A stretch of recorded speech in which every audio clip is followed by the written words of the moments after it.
Hello friends, art of chart में आप सबका दिल से स्वागत है। फ्रेंड्स, आई होप कि आज का दिन आपके लिए प्रॉफिटेबल गया होगा, क्योंकि मार्केट ने एक बहुत ही अच्छा मोमेंटम दिया। और दूसरी बात ये थी कि फ्रेंड्स, मैंने जो दो तीन दिन पहले एक वीडियो अपलोड किया था कि स्ट्रॉन्ग ब्रेकआउट कैसे आइडेंटिफाई करें, वो भी मैंने ब्रेकडाउन के बारे में बिल्कुल नहीं बताया था। ब्रेकआउट के बारे में ये सिर्फ बताया था कि जो जो भी डिस्कशन किया था, ब्रेकआउट कैसे होता है, अगर गैप अप ब्रेकआउट होने के बाद अगर वही ट्रेंड कंटिन्यू होता है तो वहाँ पे कैसे ट्रेड किया जाए, तो वो सब उसमें बताने की मैंने कोशिश की। तो वही लॉजिक यूज़ करके ही मैंने आज ट्रेडिंग किया है। आप देख सकते हो कि बैंक निफ्टी बिल्कुल 45,000 के आसपास ओपन हो गया। तो पहले मैंने बैंक निफ्टी को नहीं देखा, मैंने पहले देखा निफ्टी को, और निफ्टी को देखने का रीज़न भी थोड़ा सा अलग था। अगर आप जानना चाहते हो तो कमेंट्स बॉक्स में कमेंट कीजिएगा, मैं बताने की कोशिश करूंगा। तो चलिए, मैंने क्या किया, देखिए निफ्टी एक स्ट्रांग, एक थोड़ा सा यहाँ पे एक पुल बैक दिया, और फिर जैसे ही ऊपर जाने लगा तो यही इसी कैंडल में, 1 मिनट के कैंडल में ही मैंने यहाँ पे एंट्री ली, और बिल्कुल मैंने इस टॉप पे यहाँ पे छोड़ दिया। इस टॉप पे भी क्यों छोड़ दिया, उसका भी रीज़न है। देखिए, मार्केट कंटिन्यूसली चला गया, फिर थोड़ा सा नीचे आया, तो मैं एक स्विंग का वेट कर रहा था। तो स्विंग बना के मार्केट फिर ऊपर चला गया, फिर एक स्विंग बना के ऊपर चला गया, फिर एक स्विंग बनाया। मगर यहाँ पे अगर आप देखोगे तो एक यम टाइप का पैटर्न यहाँ पे मार्केट ने बना दिया। तो जैसे ही एक कैंडल कंटिन्यू जनरेट हुई और ये कैंडल रेड यहाँ तक आ गई, तो मुझे यहाँ पे एहसास हो गया कि मार्केट यहाँ पे यम पैटर्न बनाएगा। अगर यम पैटर्न ब्रेकआउट हो जाता है तो डेफिनेटली मार्केट फिर से एक बार नीचे आने की कोशिश करेगा। तो मैंने यहीं पे अपना जो भी था प्रॉफिट बुक किया। मैंने 85 को लिया था, 18,250 का कॉल, और मैंने लगभग 135 को यहाँ पे एग्जिट कर दिया। तो बताने की मैं यही कोशिश करता हूं कि आप अपना टारगेट फिक्स नहीं कर सकते। आप बस सिचुएशन के हिसाब से, प्राइस एक्शन के हिसाब से आपको एंट्री लेनी पड़ेगी, एग्जिट करनी पड़ेगी। कुछ लोग यहाँ पे डरते होंगे कि भाई गैप अप ओपन हुआ है, मार्केट नीचे भी आ सकता है। हाँ, नीचे भी आ सकता है, मगर सेंटिमेंट भी होता है, कुछ साइकोलॉजी होती है कि मार्केट नीचे आने की कब कोशिश करता है, वो सब बैक टेस्ट करके आप देख सकते हो। तो देखिए, यहाँ पे मार्केट ने, निफ्टी ने क्या क्या किया वो भी मैं यहाँ पे दिखाने की कोशिश कर रहा हूँ। निफ्टी ने बिल्कुल अच्छे जगह पे क्लोजिंग किया, 19,344 का एक हाई लगा के मार्केट उसी के आसपास अभी ट्रेड करके साइडवेज जाके मार्केट ने यहाँ पे क्लोजिंग दे दी है। अगर कल जाके सपोज निफ्टी इसी जोन में कहीं पे ओपन होती है और फिर ब्रेकआउट देती है, तो ही हम थोड़ा सा कॉन्फिडेंसली ट्रेड कर सकते हैं। मगर फिर से एक बार कल अगर गैप अप ही ओपन हो जाए तो हो सकता है कि मार्केट क्या करे कि थोड़ा सा साइडवेज चला जाए, क्योंकि क्या है कि 2-3 दिन से 4 दिन से सलग मार्केट क्या कर रहा है, कंटिन्यूसली ट्रेंडिंग चला रहा है। निफ्टी तो कंटिन्यूसली ट्रेंडिंग चला रहा है, तो हो सकता है कि एक डोजे टाइप के कैंडल यहाँ पे बनाने की कोशिश करे मार्केट। तो अगर गैप अप हो जाता है तो हमको प्राइस एक्शन के हिसाब से हमको थोड़ा सा ट्रेड करना पड़ेगा। अगर गैप डाउन ओपन जाता है और हमको 19,250 के आसपास कहीं पे अगर निफ्टी मिल जाता है और प्राइस एक्शन के साथ ऊपर ब्रेकआउट कर देता है, तो भी डेफिनेटली हमको एक अच्छा खासा ट्रेड देखने को मिल सकता है। मगर अगर सपोज निफ्टी कहीं पे नीचे ओपन हो जाता है, कहीं पे नीचे यहाँ पे ओपन जाता है 19,200 के आसपास, तो हमको प्राइस एक्शन का वेट करना पड़ेगा। मगर मैं सेल करना पसंद नहीं करूंगा।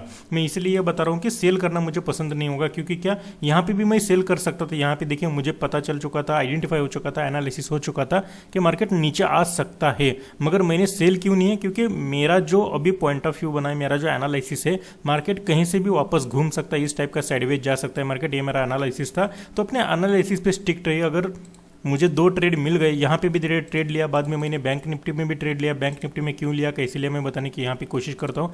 देखिए, जैसे ही 5 मिनट का ये जो कैंडल का जो कॉम्बिनेशन था, वो जैसे ही ब्रेक किया तो मुझे यहाँ पे स्टॉप लॉस मिल गया। बैंक निफ्टी में क्या है कि मुझे स्टॉप लॉस नहीं मिल रहा था। निफ्टी का तो मैंने सेंटीमेंट ट्रेड कर लिया था, मगर बैंक निफ्टी का तो मैं सेंटीमेंट ट्रेड नहीं कर सकता था, क्योंकि बैंक निफ्टी कहाँ पे था, 45,000 के जो राउंड लेवल थे, वो राउंड लेवल के आसपास बैंक निफ्टी क्या कर रहा था, ट्रेड कर रहा था। तो मैं वेट कर रहा था कि एक रेड कैंडल बन जाए, मगर यहाँ पे कोई रेड कैंडल बनी नहीं। यहाँ पे रेड कैंडल बिल्कुल बनी नहीं, मगर यहाँ पे एक रेड कैंडल जैसी एक कैंडल बन गई, जो हमको यहाँ पे देखिए लगभग इस कैंडल का और इस कैंडल का कंटिन्यू 1 2 3 कैंडल का हाई लगभग सेम था। और जैसे ही हाई ब्रेक कर दिया तो मैंने यहाँ पे 45,000 सीई की क्वांटिटी ऐड कर ली, और मैंने बिल्कुल स्टॉप लॉस छोटा रखा। यहाँ पे रखा स्टॉप लॉस, यहाँ पे स्टॉप लॉस रखा बिल्कुल 25-30 पॉइंट का यहाँ पे मेरा स्टॉप लॉस रहेगा। तो जैसे ही मुझे स्टॉप लॉस छोटा मिला तो मैंने यहाँ पे इस ट्रेड को भी राइड करने की कोशिश की। तो चलिए, निफ्टी की क्वांटिटी मैंने कहाँ ऐड कर ली वो भी मैं यहाँ पे बताने की यहाँ पे कोशिश करता हूँ। तो चलिए, निफ्टी की क्वांटिटी यहाँ पे देख लीजिए। ये थोड़ा सा चार्ट आपको अच्छा दिखाई देगा। ये ट्रेडिंग व्यू का चार्ट है। यहाँ पे देखिए जैसे ये कैंडल लगभग इनसाइड कैंडल बना तो यहाँ पे भी मैंने क्या किया कि थोड़ी सी क्वांटिटी ज़्यादा ऐड कर ली और यहाँ से फिर यहाँ तक का मैंने राइड ले लिया, जैसे मैंने ऑलरेडी आपको बताया था। तो चलिए बैंक निफ्टी के बारे में थोड़ा सा डिस्कशन कर लेते हैं। निफ्टी ऑलरेडी मैंने बताया कि कैसे ट्रेड कर सकते हैं कल जाके। बैंक निफ्टी देखिए, बैंक निफ्टी ट्रेड करने के लिए कल बहुत अच्छा साबित हो सकता है, मगर बशर्ते बैंक निफ्टी ने क्या करना चाहिए कि यहाँ पे थोड़ा सा टाइम बिताना चाहिए और टाइम बिताने के बाद फिर इस पर्टिकुलर जोन को 45,250 के इस पर्टिकुलर जोन को ऊपर के साइड पे ब्रेकआउट कर देना चाहिए।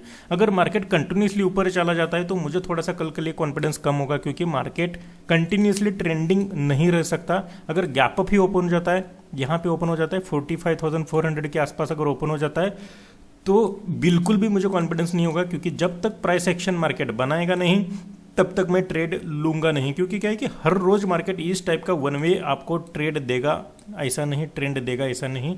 मार्केट को अपने प्राइस एक्शन के हिसाब के आपको ट्रेड करना पड़ेगा। अगर सपोज 45,040 के आसपास में कहीं पे मार्केट आ जाता है कल के लिए और यहाँ पे थोड़ा सा टाइम बिता के फिर ऊपर के साइड पे ब्रेकआउट कर देता है, तो डेफिनेटली ये जो ब्लैक लेवल मैंने बनाए हैं वो हम भूल जाएंगे और हम पहला वाला लेवल हमको टारगेट मिलेगा 45,250। यहाँ अगर टाइम बिता के ऊपर के साइड पे ब्रेकआउट कर देता है बैंक निफ्टी तो, और फिर बाद में 45,352 और बाद में 45,400 और 45,500 ये ऊपर के टारगेट हमको देखने को मिल सकते हैं। मगर थोड़ा सा टाइम बिताना चाहिए मार्केट ने, या फिर यूं कहें कि बैंक निफ्टी ने। मगर सपोज बैंक निफ्टी कुछ रीजन की वजह से अगर 45,040 के नीचे अगर ओपन हो जाता है, गैप डाउन ओपन हो जाता है, तो थोड़ा सा कंफ्यूजन रहेगा मार्केट में। हो सकता है कि इस पर्टिकुलर कैंडल में एक इनसाइड कैंडल बना दे मार्केट, यहीं पे थोड़ा सा कंफ्यूजन में फंसा रहे, फिर तो हमको क्या करना पड़ेगा, वेट एंड वॉच करना पड़ेगा। तो अगर बड़ा गैप डाउन भी हो जाता है, बड़ा गैप अप भी हो जाता है, थोड़ा सा प्राइस एक्शन का वेट करना पड़ेगा और फिर उसके हिसाब से हमको ट्रेड करना पड़ेगा। और यहाँ पे अगर आप देख सकते हो तो इसको हम क्या कह सकते हैं, पेनेट फ्लैग पैटर्न बनाए। अगर ये ऊपर के साइड पर बैकआउट दे दिया तो हमको कितने वाले टारगेट मिल सकते हैं वो भी हम थोड़ा सा देखने की कोशिश करेंगे। देखिए यहाँ से यहाँ तक का अगर फ्लैग का पोल पकड़ा जाए, देखिए 440 मतलब क्या, अगर 45,264 अगर ये ब्रेकआउट हो जाए तो हमको कहाँ तक का टारगेट मिल सकता है, लगभग 45,600 तक के भी टारगेट देखने को मिल सकते हैं। तो एक बस एनालिसिस हो गया, अपने एनालिसिस के हिसाब से भी आपको वर्क करना पड़ेगा। इस सिचुएशन के हिसाब से आपको थोड़ा सा एनालिसिस चेंज भी करना पड़ सकता है। तो आपके वेट एंड वॉच करना पड़ेगा आपको कि प्राइस एक्शन का किस टाइप का बना रहा है। बैंक निफ्टी यहाँ पे थोड़ा सा टाइम बिता रहा है या फिर यहाँ पे टाइम बिता रहा है, मगर टाइम बिताना इंपॉर्टेंट है। मार्केट ने कंटिन्यूसली अगर ट्रेड करना चालू कर दिया तो आप आपके एक्सपर्टाइज के हिसाब से ट्रेड कर सकते हो, मगर क्वांटिटी कम रखनी पड़ेगी। क्वांटिटी रेगुलर क्वांटिटी नहीं रख सकते। जैसे आज मैंने अपने टेलीग्राम चैनल पे भी अपडेट किया था कि देखो मैंने आज क्या किया कि गाना गाते गाते ट्रेड किया है। कौन सा गाना गाते गाते ट्रेड किया है, आज ना छोड़ेंगे तुम्हें दन दनादन। मगर हर रोज उस टाइप का हम गाना नहीं गा सकते, आज ना छोड़ेंगे तुम्हें, फिर बैंक निफ्टी हो या निफ्टी हो हमको नहीं छोड़ेगा।